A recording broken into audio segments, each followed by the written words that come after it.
That is the biggest scandal of all, not being able to see this trial on television. I still haven't heard a good justification for that. Let's make some clarity, shall we? Former Trump attorney Alan Dershowitz is talking about Trump's hush money trial, saying that the fact that cameras aren't allowed is an injustice and a scandal. But he's wrong. In order for something to be an injustice, you'd have to have a law that allows you to do something, and in New York, there is no law that broadly allows cameras in courtroom.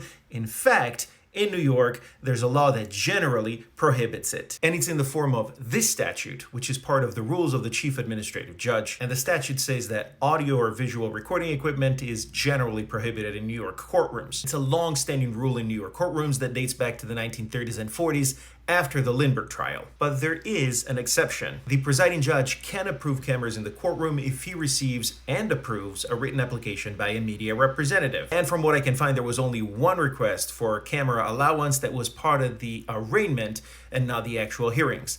That request was rejected. But Dershowitz probably doesn't want to give you the details of that request because it was actually Trump's team that argued against camera presence in the courtroom in the context of that application. Additionally, consider that the statute says that in deciding whether or not to approve the application, the judge must consider whether the coverage would cause harm to any of the participants. Considering that Trump has been known for making statements that were so harmful that the judge issued a gag order, then fined Trump for contempt, and even threatened jail, and considering that even without allowing cameras in the courtroom, the judge was the target of threats, it is not surprising that Judge Merchan doesn't think that allowing cameras right now is in the best interest of this case. So there you have it. You may hear somebody telling you that it's unfair or even unconstitutional to not televise the hearings, but you can tell them that, number one, in New York, cameras are generally not allowed in a courtroom. Number two, it was Trump and his team who argued that cameras should not be allowed in the courtroom. And number three, even without all those things, Judge Merchan has plenty of reasons